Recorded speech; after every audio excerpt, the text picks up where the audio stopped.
Are you here? Over to the, thank you.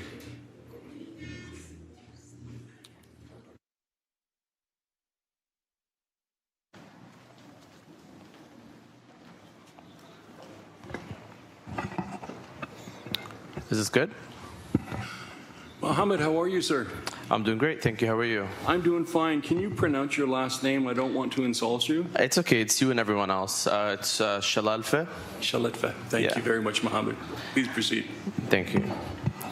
Madam Mayor, members of the General Issues Committee, my name is Mohammed Shalalfeh. My family and I are naturalized Canadians. I grew up in Windsor, Ontario before moving to Qatar. I moved back to Canada from Qatar on my own when I was 18 to pursue my undergraduate studies at McMaster University. I slowly found myself becoming very attached to this city, despite the fact that I had no family or history here.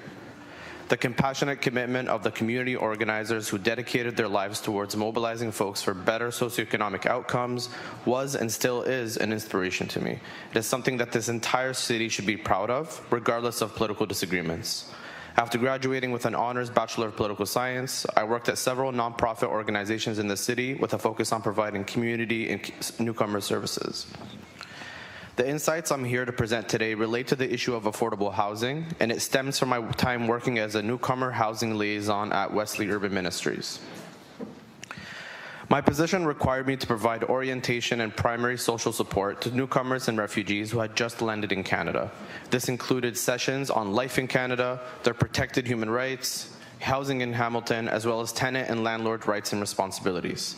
After this, I would introduce them to their temporary transitional homes at the reception center on Catherine Street North or at one of the various hotels in the city where newcomers stayed until I was able to secure them housing.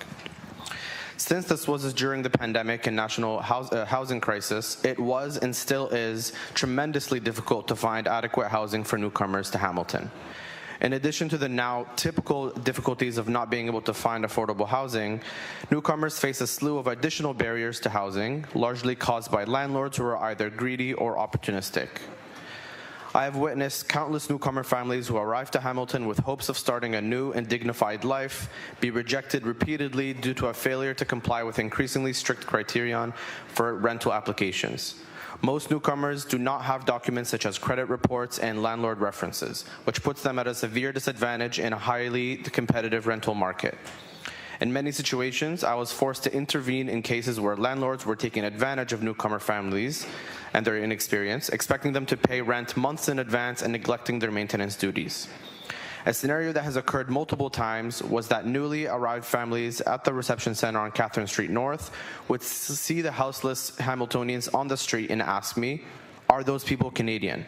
When I would answer yes, they would say with a daunted look, "If they're on the streets, what's going to happen to us?"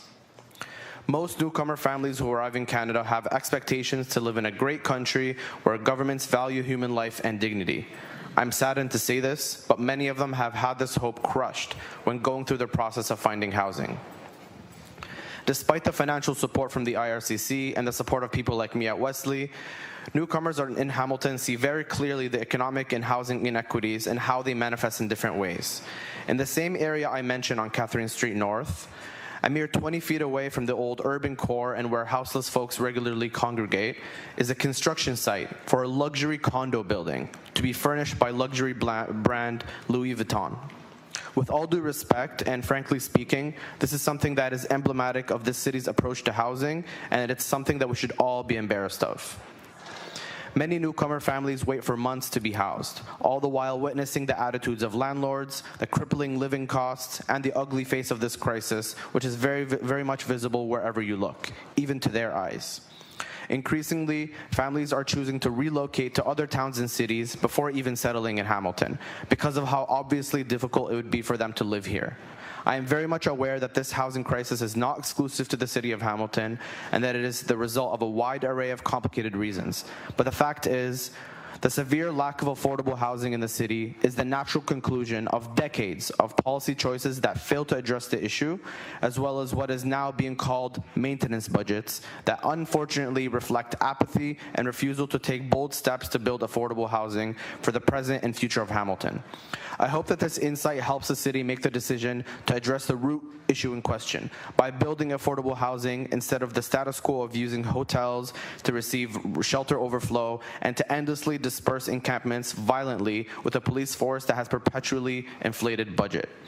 The whole city watched as communities set up encampment in the winter of 2021 outside this building for 2 whole weeks in protest of the ever-increasing police budget, demanding that resources are reallocated to critical social services and affordable housing.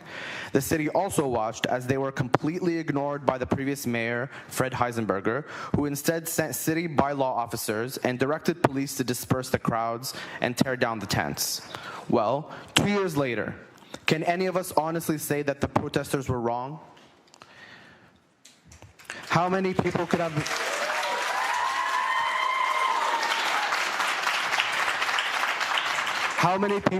been housed if their demands for change were met? How many lives would have been saved? I hope that this committee truly ponders these questions as they are about to determine the direction in which the city is heading. We can hear protesters outside demanding the same thing now. I hope that this time the result will be different. Thank you.